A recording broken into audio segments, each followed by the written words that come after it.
Hello and what's up everybody, welcome back to Screen Technicals. In the previous video, this is what we have built, right? The front end part. And in this video, I'm going to tell you about Supabase. Now, what is Supabase? What is the use of Supabase? Everything we are going to discuss in this video. So let's start. So search for supabase.com and you are going to come across this, this page, right? Just click on the sign in and just complete your sign up, right? Once you are done with the sign up process, you're gonna see this type of dashboard, right? So here I'm going to create a new project. So I'm just going to click on this new project. I'm just going to select my organization. Let's say in this case I'm just YouTube, right? And let's say I'm writing here Next.js course and I have to set my password. So let's say I'm just saving my password. Let's just, for right now is 1 2 3 4 5 6 7 8 9 and is showing this is a top 10 common password. You need a stronger password. Okay, so we have to just give it a stronger password. So let's say I'm just giving random wise password just like this.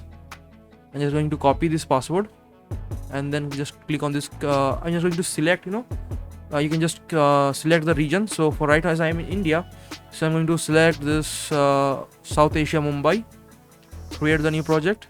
So you can select, the region of wherever you want, right? Just depend upon you.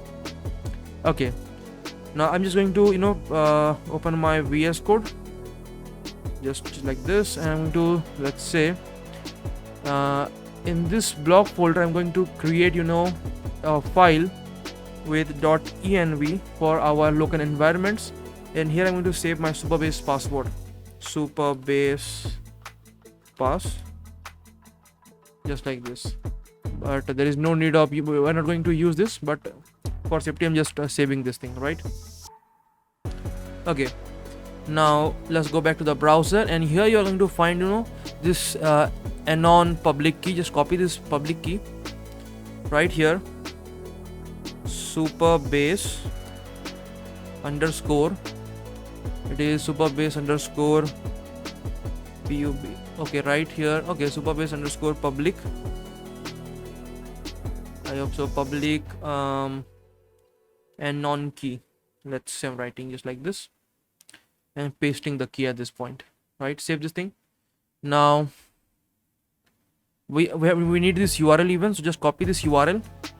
This is going to the Supabase URL. So right here, Supabase underscore URL, and it's going to be this URL. Now save this much of thing, right?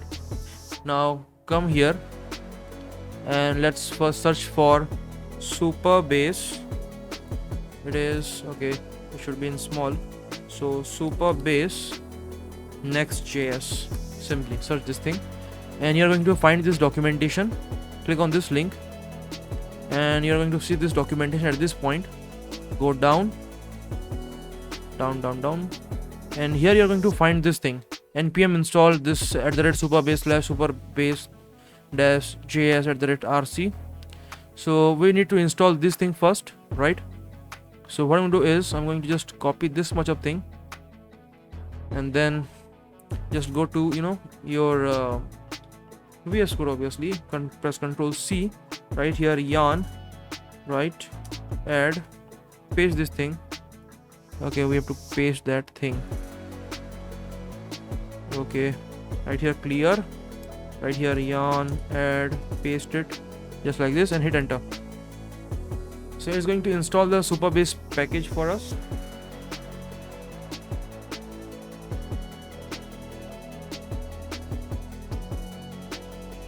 Now it's finally done. Right here, clear, yarn, dev. Alright, now I'm going to tell you about the use of this Supabase and about what it can do, why do we need it, right? Now the first thing is, if you go to the to this pages, you're going to find this API folder. Inside this we have this hello.js, right? So if you just go to this local host, and at this point if I write here /API/hello, hit enter, and you're going to find this JSON type of thing, right? So this is actually an API. So in Next.js, this is the Next.js, there is a pretty much good facility of providing APIs. So we can, using this API, we can create APIs, we can fetch APIs, but this is quite a quite a bit of lot more task that we have to do. But if we are using Supabase, then Supabase creates APIs, it handles everything. It has a it uses S3 bucket. If you click on the storage part, you can see it actually uses S3 bucket. If you can just create your bucket at this point, so which is quite awesome. And I will recommend this for your you can just use it for your development purpose, but it is much more for the production purpose, right? You can just go to the settings and click on this billing and usage, and you can just change your subscription from this part. Right now, this is the table section. Here you can just create different types of tables, right? So as in this case, we are going to create a table for our blog posts. So I'm going to create a new table, and I'm going to naming it as blog dash posts. That's a post, just like this, right? And then I am going to add one more column. The first column is going to be title, right? It's going to be a text field, so just search for text at this point, select text, right? Add another column. This is going to be the it is going to have a description, so I'm going to write here description. Let's say there's also going to be a text, right here text, and then I want a content part, so content part, and it's going to be a text again, right? Where is the text? This one. And then I'm going to add another column, which is going to be the slug part, right? Now I will be telling you why do we need the slug, what is slug, everything we're going to be discussing in our series, right? So it's going to be for this case I can use a UID, and I can use some of the things, but there's not required, right? Let's say I can click on this UID generate version 4, just save this thing,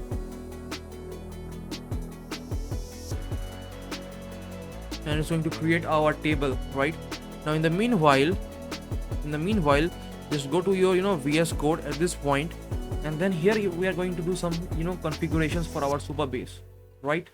So what I'm going to do is I'm going to in my blog folder, inside this main folder, I'm going to create a new folder and naming it as utils. Hit enter, and inside this I'm going to create a new file, naming it as Supabase